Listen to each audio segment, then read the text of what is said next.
অরুণী আবার ঘড়ির দিকে তাকালো। রাত 2টো বাজতে চলেছে। রাফাত ক্রমাগত মেসেজ দিয়েই যাচ্ছে। ফোন সাইলেন্ট করা, তাই মেসেজের শব্দ আসছে না, কিন্তু মেসেজগুলি দেখে অরুণীর বুকে ড্রিম ড্রিম শব্দ হচ্ছে। বেচারা কি অনুরোধ, আকুতি, আহাজারি, অথচ অরুণী কিছুই করতে পারছে না। রাফাত অফিস থেকে আসার পর মাত্র 5 মিনিটের জন্য তার সাথে দেখা হয়েছিল, তারপর আর দেখা হয়নি। আজ মনে হচ্ছে অরুণী ঘরে না যাওয়া পর্যন্ত রাফাত ঘুমাবে না। অরুণীর খুব খারাপ লাগছে। রাবেয়া বলেছেন, দেখো বৌমা, এখন মজার সিন হবে। অরণি হতাশ দৃষ্টিতে টিভির দিকে তাকালো।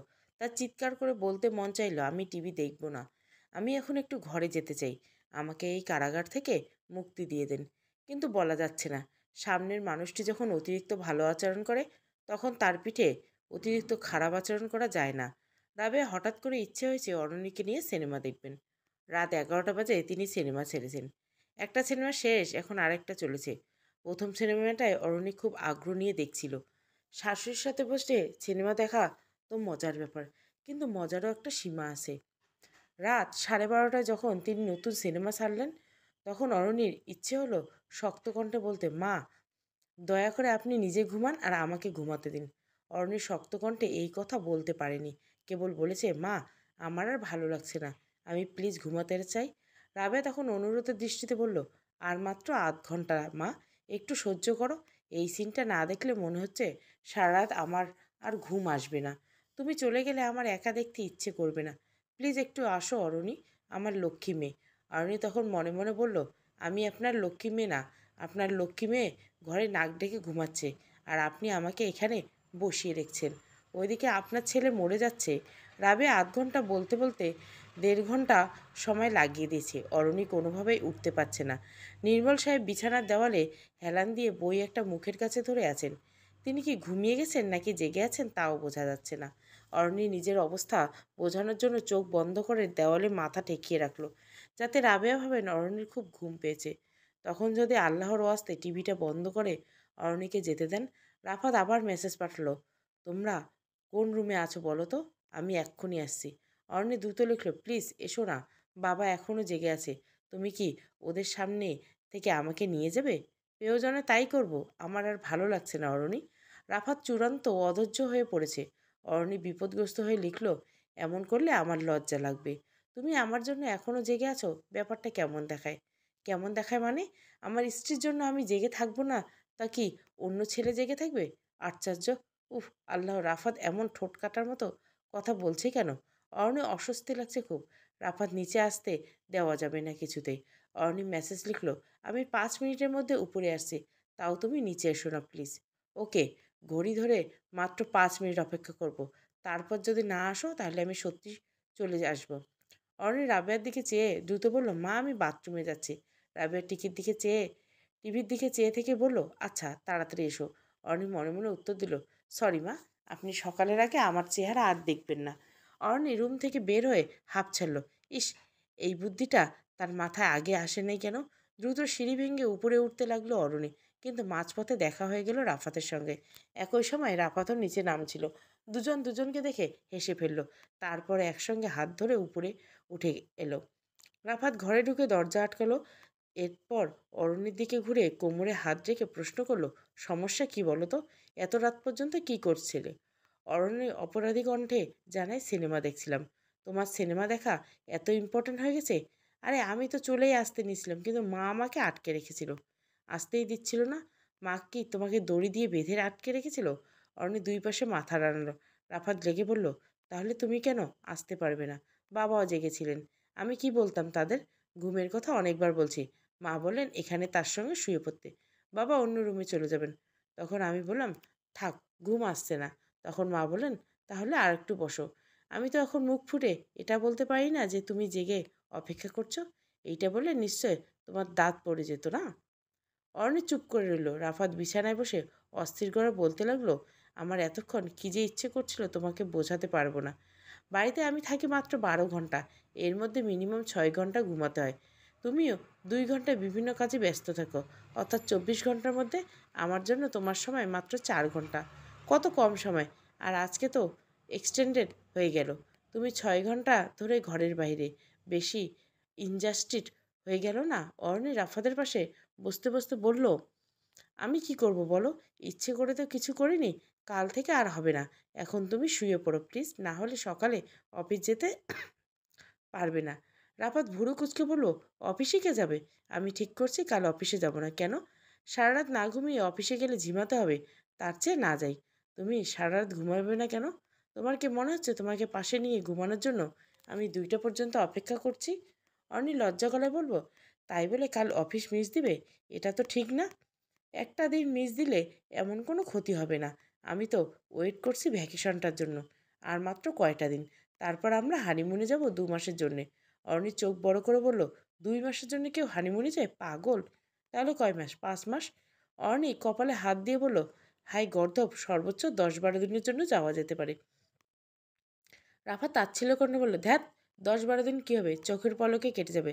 এখন তোমার এটা মনে হচ্ছে, কিন্তু দেখবে সময় যাচ্ছেই না, বোর লেগে যাবে। রাফা অরণির দিকে চেয়ে নেশাবিষ্ট কণ্ঠে বলল, তোমার বোর লাগতে পারে, কিন্তু আমার কখনোই লাগবে না। জানো সারাদিন অফিসে আমার কী ইচ্ছে করে? তোমাকে যদি ব্যাগে ভরে আমার সাথে অফিসে নিয়ে যাওয়া যেত।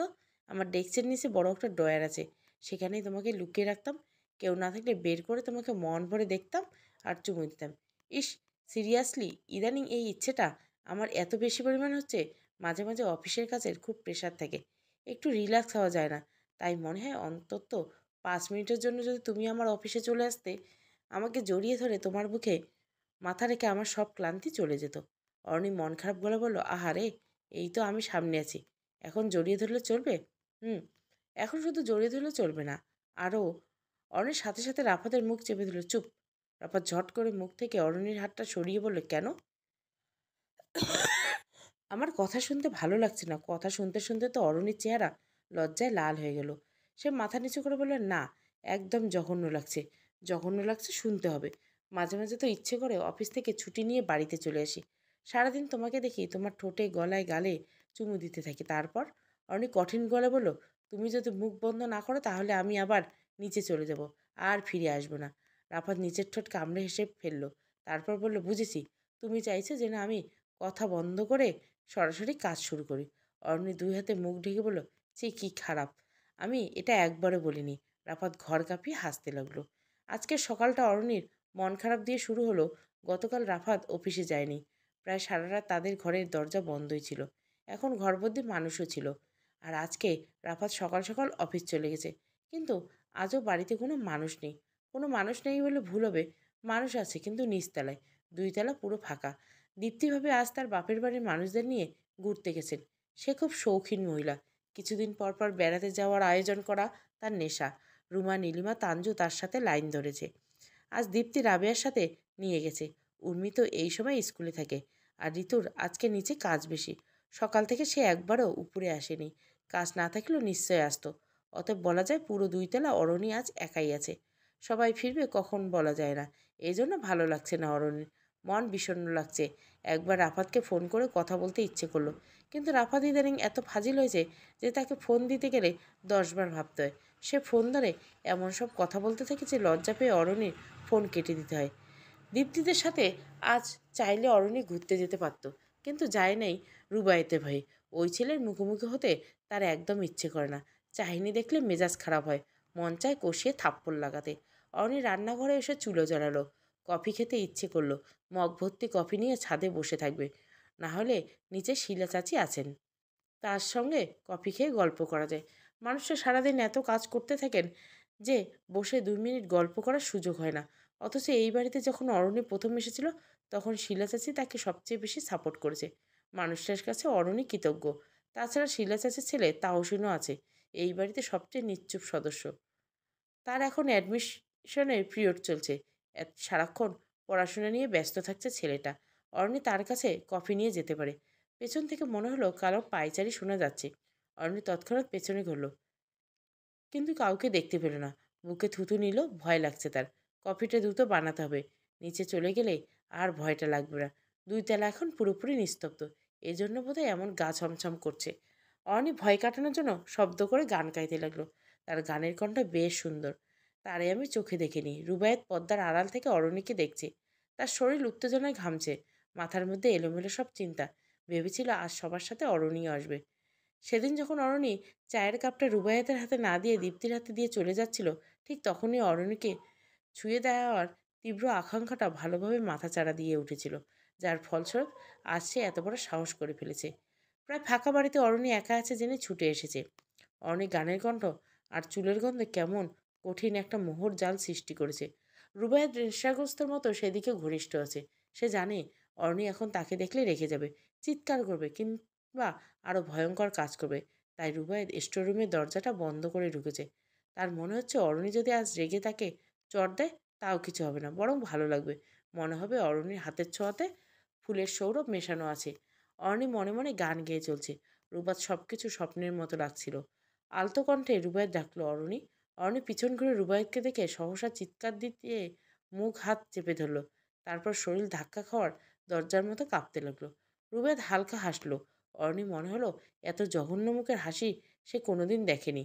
অরণি কাঁপা কাঁপা গলায় আরেকটা চিৎকার দিয়ে বলল, আপনি এখানে কেন এসেছেন? বের হন, আল্লাহ বের হন। রুবায়েত নরম গলা বলল, বিশ্বাস করুন, আপনাকে আমি ভীষণ পছন্দ করি। আমার এই আবেগ ঠুনকো মনে করবেন না। আপনাকে দেখার প্রথম দিন থেকে আমার চোখের ঘুম হারাম হয়ে গেছে। এরপর থেকে যতবার আপনার কথা মনে হয়েছে ততবার আমার জ্বর আসে। এই যে দেখুন এখন জ্বর আসছে। আমার গা কত গরম। অরণির হাতটা খপ করে ধরে নিজের গলায় গালে স্পর্শ করাতে লাগলো রুবায়েত। অরণি চোখ বন্ধ করে গদন বিদারী চিৎকার করতে লাগলো। রুবায়েত কোনো তোয়াক্কা করছে না। শক্ত করে অরণির কোমর চেপে ধরল। অরণি সমস্ত শক্তি দিয়ে হারিয়ে ফেলছে। লোকটাকে যে জোরে একটা ধাক্কা মারবে সেটুকু শক্তি নেই। আতঙ্কে বুদ্ধি সব লোপ পায়। অরণির চোখ দুটো খুলে দেখার স্পর্শটাও পাচ্ছে না।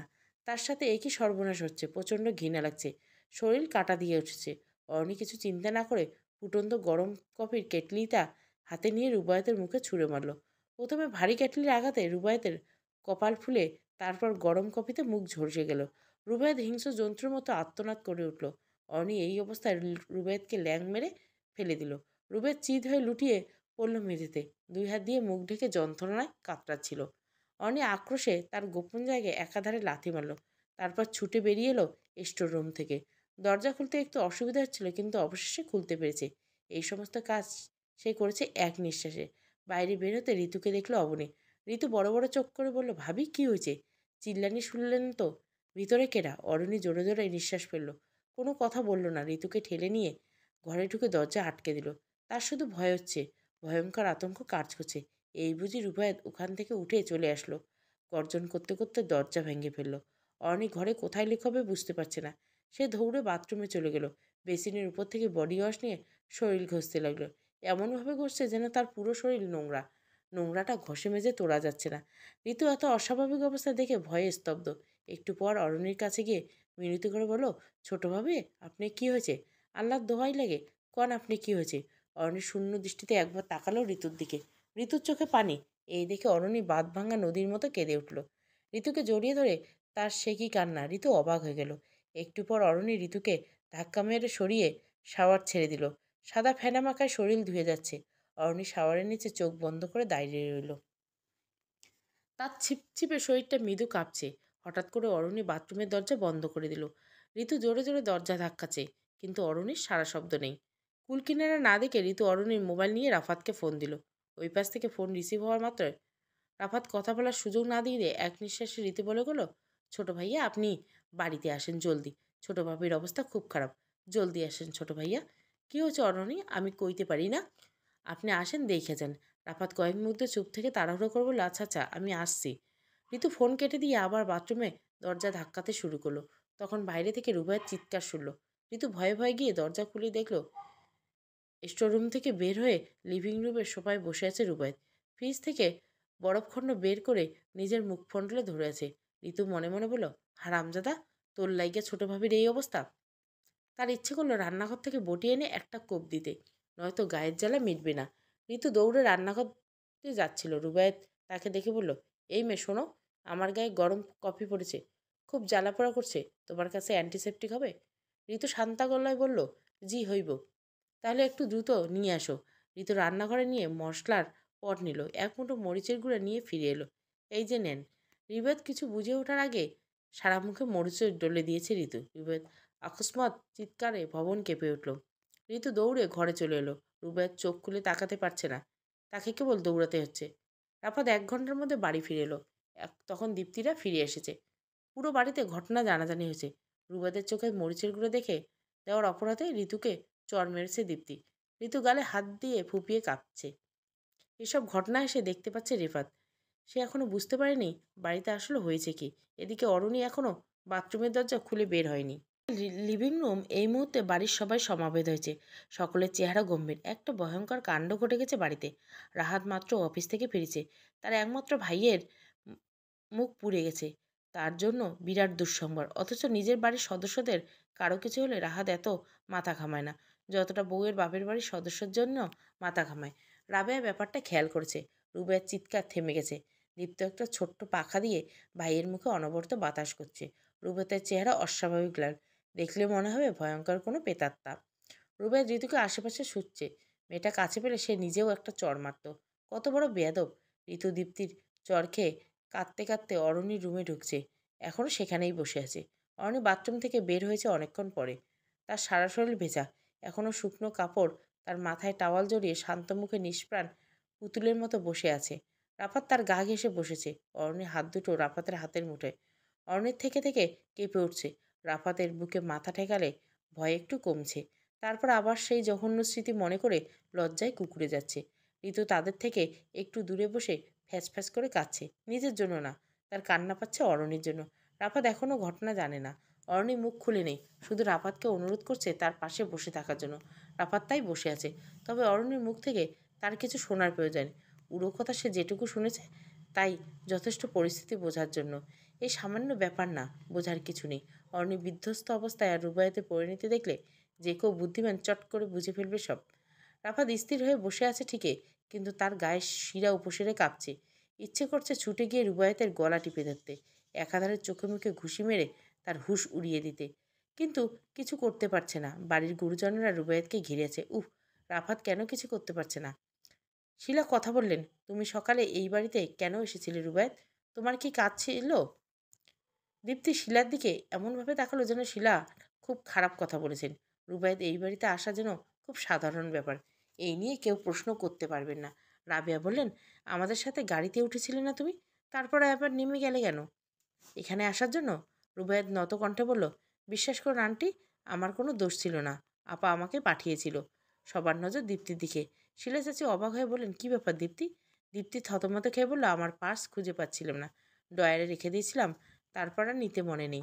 সেজন্য রুবায়েতকে পাঠিয়েছিলাম এখানে। রাহাত হতাশ হয়ে বলল, তুমি এজন্য রুবায়েতকে কেন পাঠাতে গেলে? অন্য কাউকে পাঠাতে পারতে। দীপ্তি উঁচু কণ্ঠে বলল, অন্য কাউকে পাঠাবো কেন? আর তুমি এমনভাবে বলছো যে না আমার ভাই সত্যিই দোষী।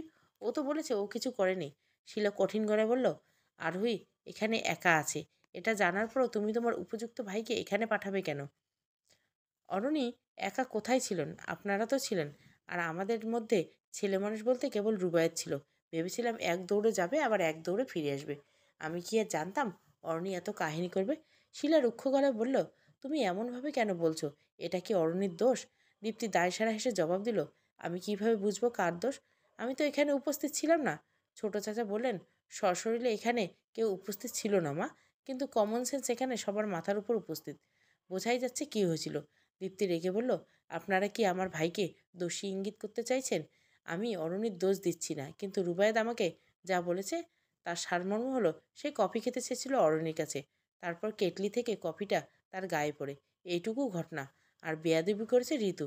সে কেন রুবায়েতকে মরিচের গুঁড়ো দিল সেটার বিচার আগে হওয়া উচিত। নির্মল সাহেব বললেন যে প্রকৃত দোষী তার অবশ্যই বিচার হবে, কিন্তু তোমার ভাই ফাঁকা বাড়িতে কেন ঢুকবে? এটা একটা অপরাধ। অরণি একা যেন সে কফি খেতে চেয়েছে, এটা আরও বড় অপরাধ। আর অরণি যদি ভুল করে ওর গায়ে কফি ফেলে দেয় তাহলে ওর মুখ কেন পুড়বে? পোড়ার কথা হাত অথবা পা, কপালে কেন ফাটবে? আর অরণি বা কেন অস্বাভাবিক আচরণ কেন করবে? দীপ্তি নিশ্চুপ। নির্মল রুবাইয়ের দিকে চেয়ে বলল, তুমি যে পাশ নিতে এসেছিলে সেই পাশ কি নিতে পেরেছ? রুবাইয়েত ভদ্র গলায় বলল, জি আঙ্কাল পেরেছি। এই তো পার্স। রুবাইয়েত তার পকেট থেকে পার্স বের করলো। এই পার্স আগের থেকে তার কাছে ছিল। গাড়িতে বসে দীপ্তির ব্যাগ থেকে সে চুরি করেছিল। তারপর দীপ্তির কাছে ভাঙতির টাকা চেয়েছিল। দীপ্তি ভ্যানিটি ব্যাগ খুলে দেখে তার কাছে টাকার ব্যাগ নেই। তখন রুবাইয়েতকে আগ বাড়িয়ে বলে ফেলল, এসেছো মনে হয় বাড়িতে, আমি গিয়ে নিয়ে আসবো। দীপ্তি খুশি হয়ে বলল, যা তাই। তারপর রুবায়েত গাড়ি থেকে নেমে যায়। দীপ্তি তখন বুঝতে পারলেও এখন সব বুঝতে পেরেছে। রুবাইয়ের ভীষণ ঘাড়তাড়া। তাকে দিয়ে একটা ছোট্ট কাজ করানো যায় না। সে হঠাৎ আগ বাড়িয়ে কেন দীপ্তির ব্যাগ নিয়ে এত দূর আসতে চাইবে? রুবায়েত তাহলে অরণির জন্য এসেছে। এছাড়া ইদানিং অরণিকে নিয়ে রুবায়েত একটু বেশি আলোচনা করে। তখনই দীপ্তির ব্যাপারটা বোঝা দরকার ছিল। সে বুঝে নেই। আগে বুঝে ফেললে আজকে আর এই বিপদ হতো না। তবে এখন দীপ্তির প্রধান কাজ ভাইকে যে কোনো মূল্যে রক্ষা করা। যেহেতু রুবায়েত তার চাচাতো ভাই, রুবায়েত ধরা গেলে শ্বশুরবাড়িতে সেও মুখ দেখাতে পারবে না। এতদিনে কুড়ানো মান সম্মান সব ধোয়া যাবে। ছোট চাচা একটু ভেবেচিন্তে বললেন, আচ্ছা রুবায়েত, সত্যি কি কফিটা ভুলবশত পড়ে গিয়েছিল, নাকি অরণি তোমাকে মুখে কেটলি ছুঁড়ে মেরেছিল? এই কথা শুনে চাপা শব্দে হেসে ফেলল উর্মি। আশা সঙ্গে সঙ্গে উর্মিকে চোখ রাগালেন। ছোট চাচা আবার জিজ্ঞাসা করলেন, তোমার কপালে দাগ কেন? রুবায়েত অপ্রস্তুত হয়ে বলল, আমার ভুল হয়েছে। আমি ভাবির সাথে একটা মজা করেছি। ভাবি ভুল বুঝে আমার উপর রেগে গেছেন। কিন্তু তাই বলে যে কেটলি ছুঁড়ে মারবেন এটা বুঝিনি। মেজো চাচা ভুরু খুসকে বললেন, কি এমন মজা করেছিলেন? নীলমল সাহেব শক্ত চোখ বেয়ে আছেন। ইচ্ছে করছে উঠে গিয়ে ছেলেটার গালে দু চার ঘা এখনই লাগাতে। নির্লজ্জ কোথাটা। রুবায়েত ইতস্তত করে বললেন, এমনিতেই সাধারণ একটা মজা। ভাবির সাথে মানুষ কতই তো মজা করে। আমি বুঝিনি ভাবি যে এত কনজারভেটিভ মাইন্ডের। তাসজিমা বললেন, রুবায়েত ভাই ঠিক বলেছেন। ছোটবাবু সব কিছুতে একটু বাড়াবাড়ি করে। সে শুধু শুধু রুবায়েত ভাইকে, তানজিমাকে থামতে হলো। বড় চাচা এমন চোখ পাকিয়েছে যে বাকি কথা বলার সাহস নেই। নির্মল সাহেব ভারী গলায় বললেন, রুবায়েত, আমার দৃষ্টিতে তুমি অপরাধ করেছো। সেজন্য তোমার শাস্তি প্রাপ্য। কেন তুমি ছোট বউয়ের সাথে মশকরা করবে? এ কেমন দুঃসাহস? দীপ্তি প্রতিবাদী গলায় বলল, বাবা, আপনি এসব কি বলছেন? রুবায়েত মানুষটাই এমন। রুমা, নীলিমা, তানজিমার সাথে তো ও কত মজা করে। ওরা তো কখনো কিছু মনে করে না। অর্নি সবার মতো ফ্রি মাইন্ডের না। এটা তার প্রবলেম। রুবায়েতের কি দোষ? সে তো আর জানতো না অরণির স্বভাব সম্পর্কে। নির্মল বললেন, রুবায়েত জানতো না এটা তার দোষ। সে কেন জানবে না যে মেয়েরা মজা করা বস্তু নয়? রুবায়েত, তুমি এখনই কান ধরে উঠবোস করো। রুবায়েত হকচকে বলল, সরি আঙ্কেল। দীপ্তি সঙ্গে সঙ্গে উঠে দাঁড়ালো। বাবা, আপনি এভাবে অপমান করতে কেন চাইছেন? অরণি রুবায়েতকে ভুল বুঝছে। এখানে শুধু ওর দোষ কেন হবে? অরণিরও দোষ। কিন্তু আপনারা বিচার দেখে মনে হচ্ছে আমার ভাই অনেক বড় অপরাধ করে ফেলেছে। নির্মল দীপ্তির কথা অগ্রাহ্য করে বলল, তারপরেও অরণির কাছে ক্ষমা চাইবে তুমি? রুবায়েত বলল, আমি মানছি আমার ভুল হয়েছে। ভাবির সাথে মজা করাটা আসলে উচিত হয়নি। সেজন্য অবশ্য আমি ক্ষমা চাইব ভাবির কাছে। ভাবি, অরণি ভাবি, একটু বাইরে আসুন প্লিজ। এই কথা বলতে বলতে রুবায়েত অরণির বেডরুমের সামনে গিয়ে দাঁড়ালো। রুবায়েত কণ্ঠ শুনে রাফাত উঠে এসে বাইরে বের হয়ে দরজা ভিড়িয়ে যাতে ভেতরের দৃশ্য দেখা না যায়। রুবায়েত তাও চেষ্টা করছে অরণিকে দেখার জন্য। রাফাত কঠিন মুখে বলল, কি হয়েছে? রুবায়েত সরল কণ্ঠে জবাব দিল, আমি ভাবির কাছে ক্ষমা চাইতে এসেছি। কেন? ছোট্ট একটা মজা করেছিলাম। ভাবি হয়তো কষ্ট পেয়েছে, অথবা আমাকে ভুল বুঝছেন। তাই আমার মনে হচ্ছে ক্ষমা চাওয়া উচিত। ভাবিকে একটু দেখে দিন। রুবায়েতের কণ্ঠ থেকে এমন বিনয় জড়ছে যেন সে ভীষণ নির্দোষ, আর নির্দোষ হয়ে অনুতপ্ত বোধ করছে। রাপাত খুব কষ্টে নিজেকে সংবরণ করে বলল, ক্ষমা চাইতে হবে না, যাও তুমি। না, এটা কিভাবে হয়? আমার নিজের কাছে এত খারাপ লেগেছে ভাবি যে এভাবে আমাকে ভুল বুঝবে। আমি ভাবিনি। তার পায়ে ধরে ক্ষমা না চাইলে আমার শান্তি লাগবে না। যতক্ষণ ভাবি আমাকে ক্ষমা না করবে আমি এখান থেকে যাব না। প্লিজ ভাবি, বাহিরে আসুন। রুবেদ পারলে রাফাতকে অগ্রাহ্য করে ভেতরে ঢুকে যাচ্ছে। এবার রাফাতের ধৈর্যের বাঁধ একদম ভেঙে গেল। বাবা চাচা কাউকে মারল না। হাত মুঠি করে রুবায়েতের বাম চোয়ালে ভয়ঙ্কর এক ঘুষি মারল। সবাই অতবাক হয়ে গেল। যারা বসেছিল তারা উঠে দাঁড়িয়ে গেছে। রাহাত কাছে এসে চিৎকার করলো, রাফাত, এটা কি করলি? রাফাত পরপর আরও 2টা ঘুষি মারল। রুবায়েত মেঝেতে পড়ে গিয়ে উঠে আর্তনাদ করছে। রুমা আর্তনাদ করে উঠল, ছোট ভাইয়ে মেরো না প্লিজ। রাফাত শুনল না। রুবায়েতের কলার টেনে আর একটা দিতে যাচ্ছিল, তখনই দীপ্তি চেঁচিয়ে উঠল, থামো। আরে এটা কি ধরনের অসভ্যতামি শুরু করছো? কেউ ওকে গিয়ে কিছু বলছো না কেন? আমার ভাইটাকে মেরে ফেলবে। বাবা, আপনি কি কিছু বলবেন না? কেউ দীপ্তির কথা উত্তর দিচ্ছে না। দীপ্তি হিংস্র চোখে রাফাতের দিকে চেয়ে বলল, আমার ভাইয়ের গায়ে তুমি কোন সাহসে হাত তুলো? তোমার নামে আমি মামলা করব, গুন্ডা কোথাকার। রাফাত রক্তিম দৃষ্টি পাল্টা প্রশ্ন করলো, আগে বলো তোমার ভাই কোন সাহসে অরণির গায়ে হাত দিয়েছে? দীপ্তি ফোঁসফোঁস করে বলল, কে বলেছে? আমার ভাই কখনো এমন কাজ করবে না। অরণি বললে হলো, আমি রুবায়েতকে চিনি না? তোমার বউ মিথ্যে কথা বানিয়ে বলছে। রুবাইয়ের দাঁত খিচখিচ করে বলল, অরণি এখনো আমাকে কিছুই বলেনি, কিন্তু যখন বলবে তখন আমি। দীপ্তি ঝটপট বলল, কিছু বলেনি তাও তুমি ওর গায়ে হাত তুললে, পুরোটা না জেনে। এক্ষুনি ক্ষমা চাইবে তুমি ওর কাছে। রাফাত নির্মল সাহেবের দিকে তাকিয়ে প্রশ্ন করলো, বাবা, তুমি কিছু বলবে না? লিমন সাহেব বললেন, বাড়ির ভেতর ওকে মারাটা উচিত হয়নি। দীপ্তি চোখ বড় করে জানতে চাইল, তাহলে কি বাইরে নিয়ে গিয়ে মারা উচিত? নির্মল গম্ভীর মুখে জবাব নাড়লেন, মারা তো অবশ্যই উচিত। দীপ্তি কোৎকুণ্ড কণ্ঠে বলল, না জেনে কারো হাত তোলা ক্রাইম পর্যায়ে পড়ে। তাহলে তুমি ক্রাইম করেছো, পুরো ঘটনা না জেনেই ঋতুকে চড় মেরেছ। পারবে ওর কাছে ক্ষমা চাইতে? রাফাতের কথা শুনে রাহাত বিক্ষিপ্ত মেজাজে ছুটে এলো। কি বললি তুই? আরেকবার বল। আমার বউ ক্ষমা চাইবে কাজের মেয়ের কাছে? তুই তো ভালোই হিপোক্রেটিস। মাকে মাপ চাইতে বলিস বউয়ের কাছে, বড় ভাবিকে মাপ চাইতে বলিস কাজের মেয়ের কাছে। তোর কি দিন দিন বোধশক্তি লোপ পাচ্ছে?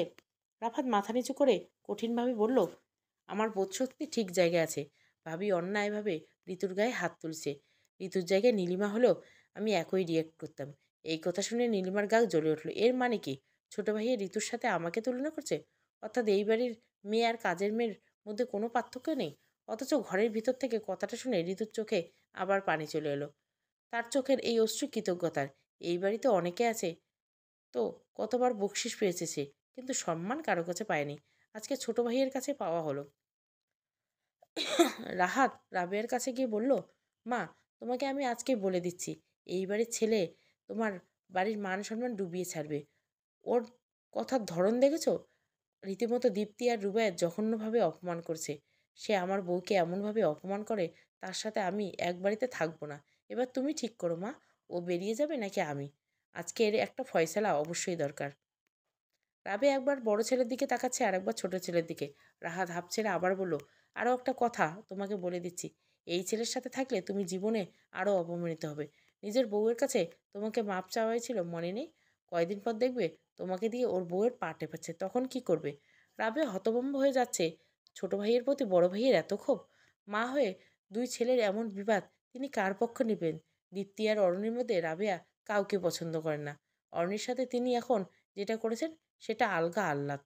দুর্ব্যবহার করে অরণিকে আর জ্বালানো যাচ্ছে না, তাই ভালো ব্যবহার করে জ্বলছেন।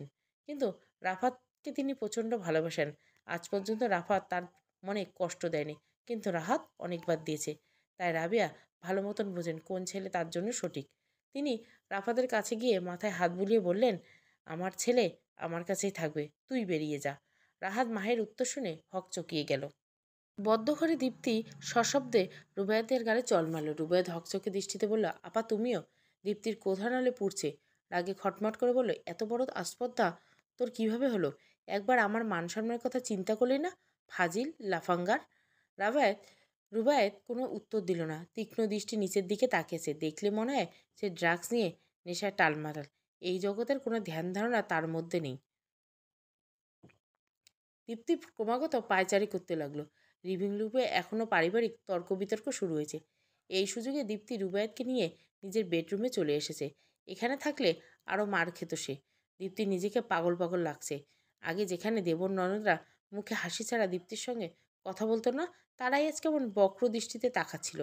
রাফাত তো রীতিমতো দীপ্তিকে সবার সামনে বিনা ডিটারজেন্ট দিয়ে ধুয়ে দিয়ে এসেছে।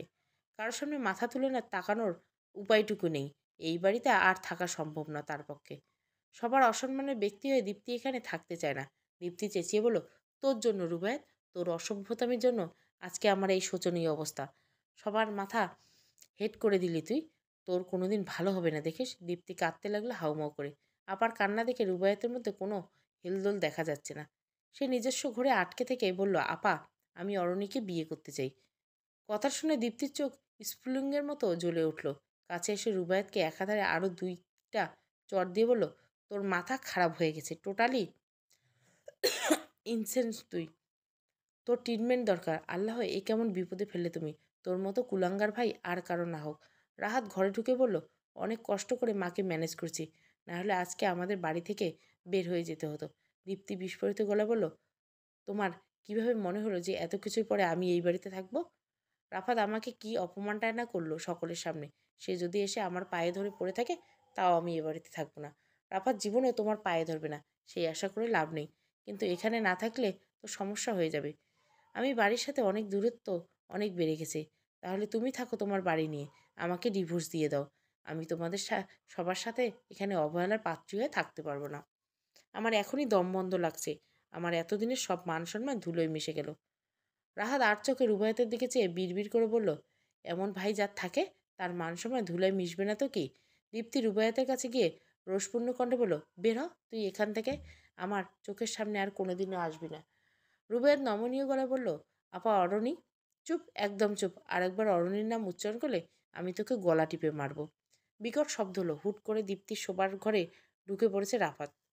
রুবাইয়াতকে দেখে মেজাজটা আরো সপ্তম আসমানে উঠে গেল। দাঁতে দাঁত পিষে বলল, এই স্কাউন্ডাল এখনো যায়নি কেন? রাফাত দু হাতে রাহাত রাফাতকে আটকানোর চেষ্টা হলো, কিন্তু সম্ভব হলো না। রাফাত সর্বস্ব হিংস্রতা দিয়ে ঝাঁপিয়ে পড়ল রুবাইয়াতের উপর। তার পরনে ডেনিম জ্যাকেট প্রায় টেনে টুনে ছিঁড়ে ফেলল। ধাক্কা মারতে মারতে বলল, বের হ, আমার বাড়ির ত্রিসীমানায় যেন তোকে আর না দেখে। দীপ্তি কাঁদতে কাঁদতে বলল, রাফাত প্লিজ, ও এমনিই চলে যাবে, তোমার ঘাড় ধাক্কা দিয়ে বের করার কোনো প্রয়োজন নেই। রাফাত তীক্ষ্ণ দৃষ্টি দীপ্তির দিকে তাকালো। দীপ্তি তখনই মাথা নিচু করে ফেলে। মাথা নিচু করা ছাড়া আজ আর অন্য কোনো উপায় নেই। আজ তার মাথা নিচু করার দিন। কেউ যদি অরণ্যের কাছে আসে, আমি তার মাথা ফাটিয়ে দিব। তানজিমা আর নীলিমা ভয়ে দৌড়ে পালালো। সন্ধ্যায় তারা গিয়েছিল অরণ্যের সাথে সকালের দুর্ঘটনার ব্যাপারে কথা বলতে, কিন্তু রাফাত কাউকে অরণ্যের কাছে ঘেঁষতে দেয়নি। শিলা চাচিকে পর্যন্ত তাড়িয়ে দিছে, যেখানে তানজিমা নীলিমা তো কোন ছাড়। এই মাত্র মাথা ফাটিয়ে দেওয়ার হুমকি শুনে তারা দৌড়ে চলে নিচে চলে গেল। নিচতলায় একটা গেস্ট রুমের মতো আছে, সেখানে বুকশেপ দিয়ে ভর্তি। তাহসিন বসে বসে বই পড়ছে, এখনও সেই বই পড়ছে। তানজিমা আর নীলিমার উপস্থিতি লক্ষ্য করে একবার মাথা তুলে তাকালো, তারপর আবার বইয়ে মনোযোগ দিল। চশমার চোখে ছেলে তাহসিন খুব কিউট। তাকে বাড়ির সবাই ডাকে গুড বয়, কারণ পড়াশোনা ছাড়া অন্য কোনো কাজ তাকে করতে দেখা যায় না।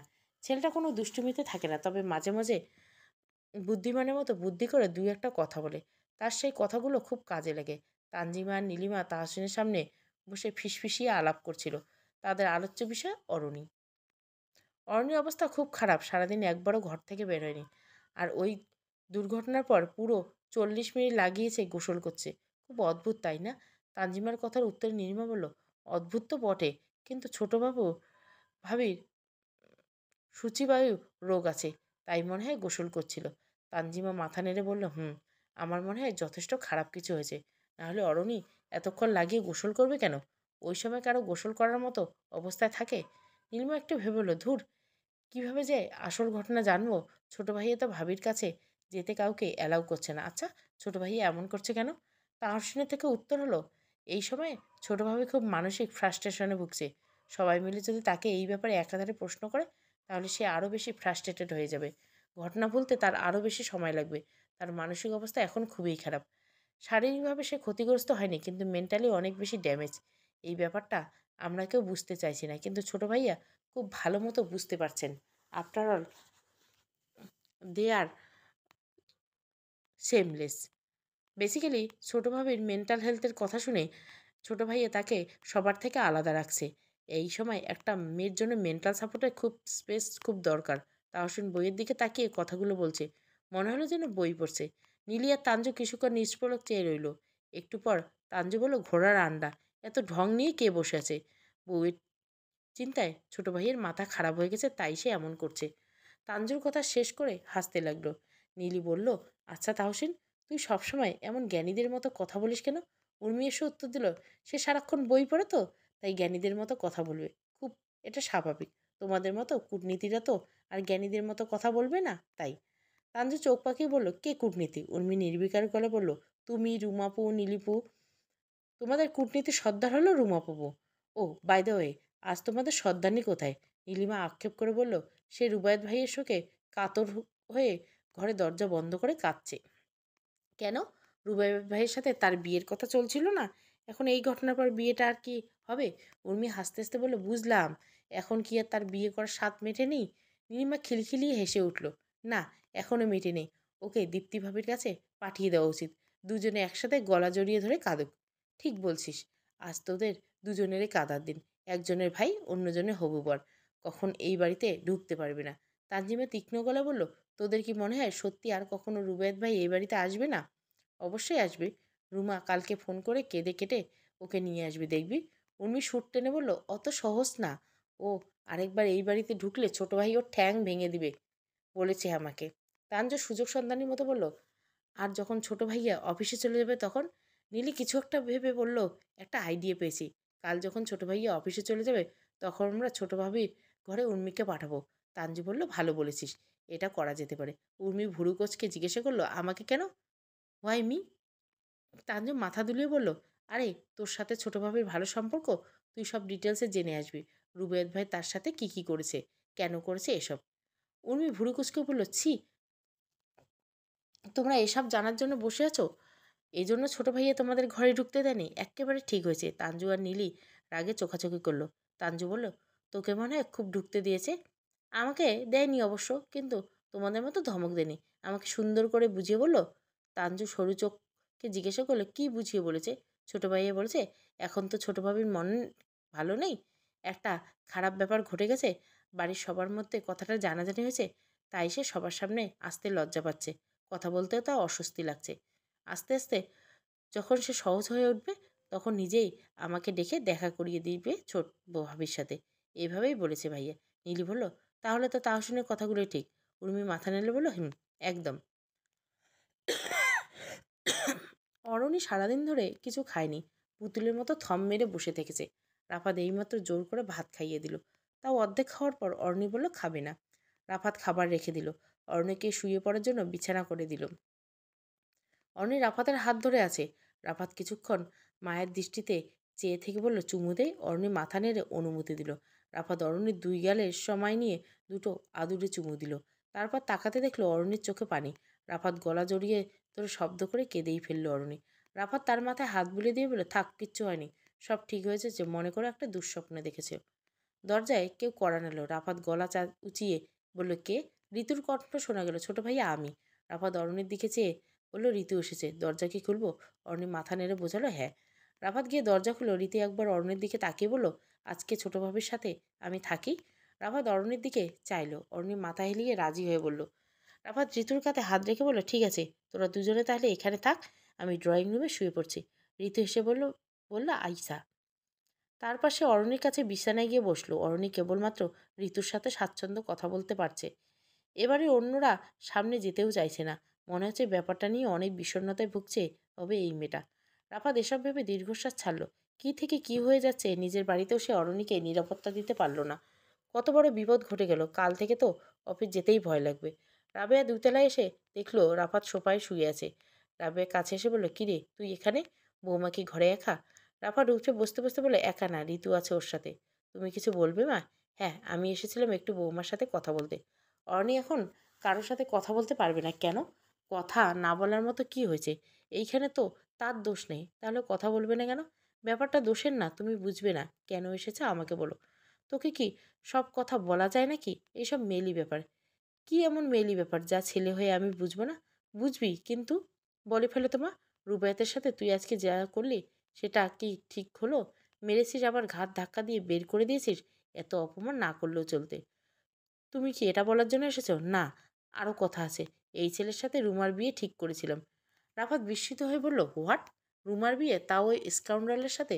পাত্র হিসেবে রুবায়েত ভালোই ছিল, বাড়ি আছে, গাড়ি আছে, ভালো ফ্যামিলি, দেখতে সুন্দর, আবার দীপ্তির কাজিন। ভেবেছিলাম সব দিক দিয়ে ভালোই হবে, কিন্তু জানতো ছেলের চরিত্র যে এতই খারাপ। আমি এই ব্যাপারে অরণির সাথে একটু কথা বলতাম। এই ব্যাপারে অরণির সাথে আবার কি কথা? রাবেয়া ইতিউতি করে বলল, আচ্ছা, এমনও তো হতে পারে রুবায়েত আসলেই মজা করছিল। ভাবি হিসেবে মজা করতেই পারে। অরণি ভুলভাল ভেবে এত কিছু করে ফেলেছে। ছেলেটা মনে হয় কোনো দোষ নেই, অকারণে বেচারা মার খেলো, কিন্তু একবারও স্বীকার করেনি। চোর কি জীবনে স্বীকার করেছে যে সে চুরি করেছে? আর তুমি অরণির অবস্থা দেখতে পাচ্ছ না মা? মেয়েটার মধ্যে ভয়ঙ্কর পরিবর্তন এসে গেছে।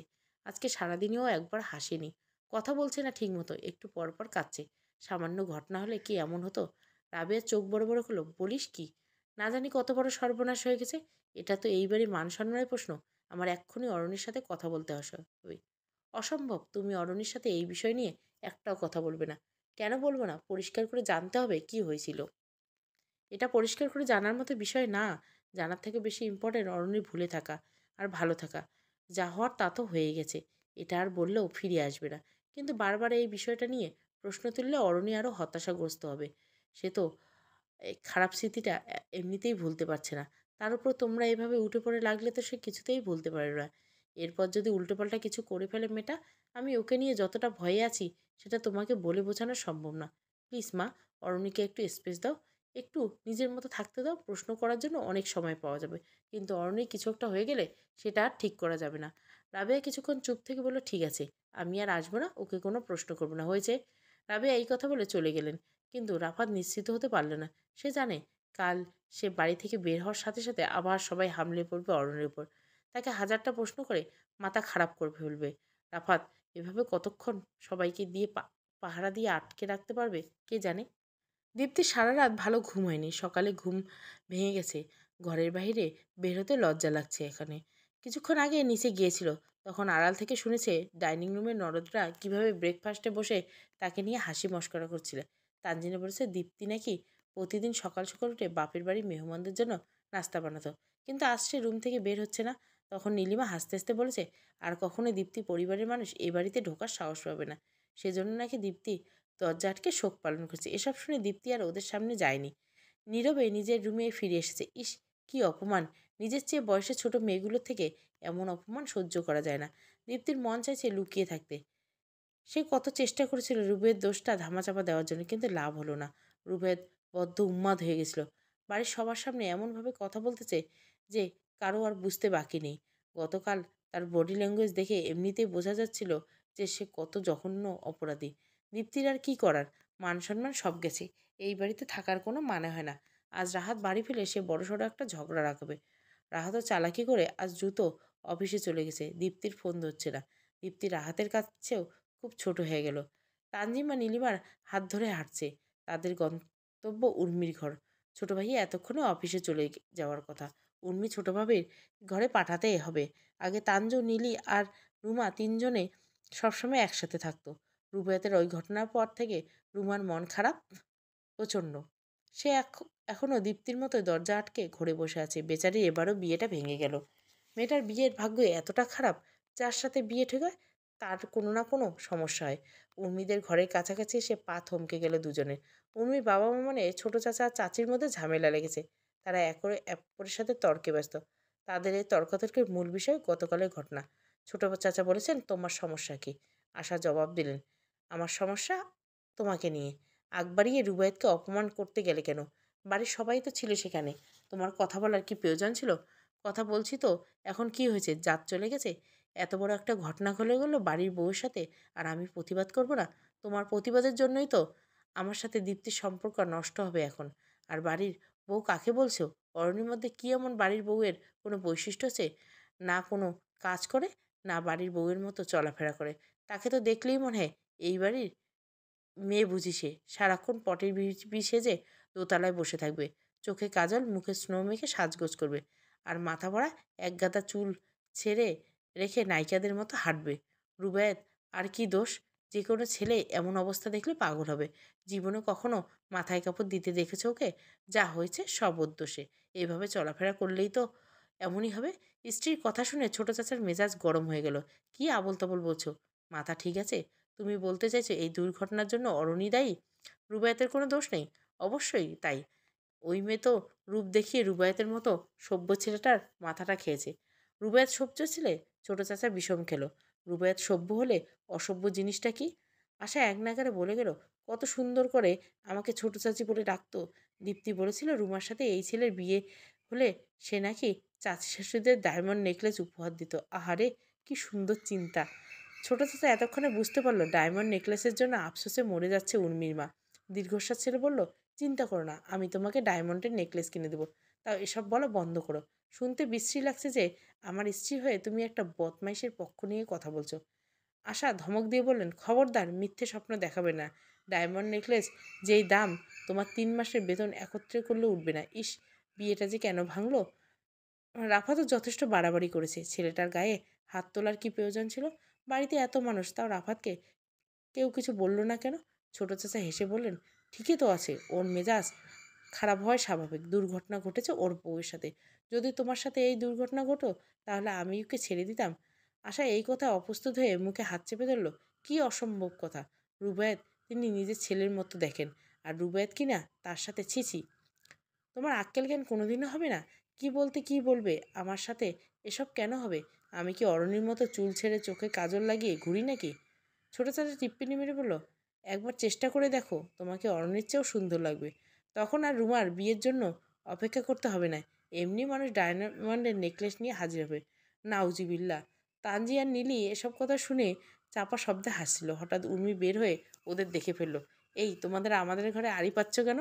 উর্মির কথায় ছোট চাচা আর ছোট চাচির তর্ক থেমে গেল। তারা মাথা ঘুরে তাকালো। খুবই বিব্রতকর পরিস্থিতি। নীলে আমতা আমতা করে বলল, আড়ি পাতবো কেন? তোকে নিতে এসেছে।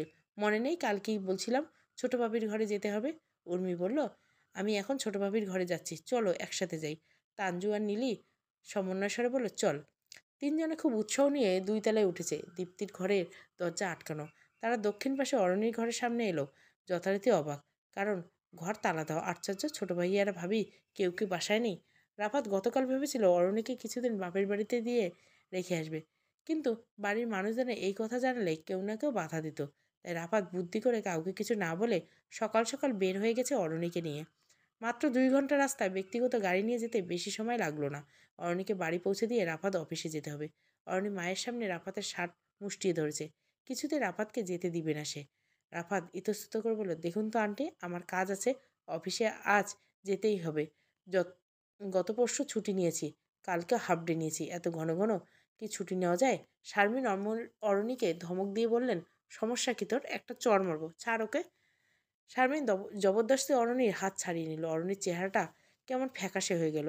রাফাত এত মায়া লাগলো, ইচ্ছে করলো সব ছেড়ে ছুড়ে সারাদিন অরণির সামনে বসে থাকি, কিন্তু চাইলে সব সম্ভব নয়, কাজ করতে হবে। শারমিন বলল, তুমি নাস্তা করছো বাবা? জি আন্টি, আমরা বের হয়ে দুজনে রেস্টুরেন্টে নাস্তা করে নিয়েছিলাম। ও আচ্ছা, যদি সময় পাও তাহলে রাতে আসো। আসবো আন্টি।